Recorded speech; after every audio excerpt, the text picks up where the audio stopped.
Do you feel like there's a lot of parallels to the 2008 and what entrepreneurs and founders are going through today, or do you think this is just a totally different environment and ball game?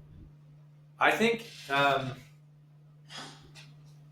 2008. So I started 3 months before Lehman fell, and 2008 was different in that there was still a hangover from the 2001 crash. If you look at venture capital investing during the aughts, during those 2000s years, it was flat. And I remember very distinctly there was one year where Lightspeed had backed four companies that went public or were sold for multi-billion-dollar valuations, like the AppD acquisition and three others. And that sort of opened the market again. And everybody started investing, and the Fed was printing money.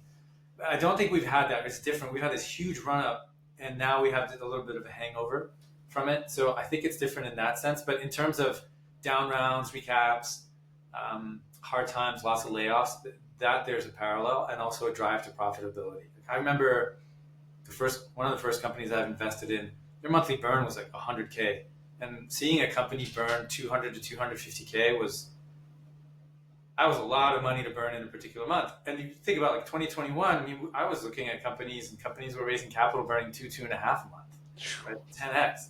So I think it's a little bit a different time. Now the big question is like, what do the next 10 years look like? Is it the 1950s equivalent? Is the 1970s equivalent? Diamond just said this morning that looks like the 1970s for him.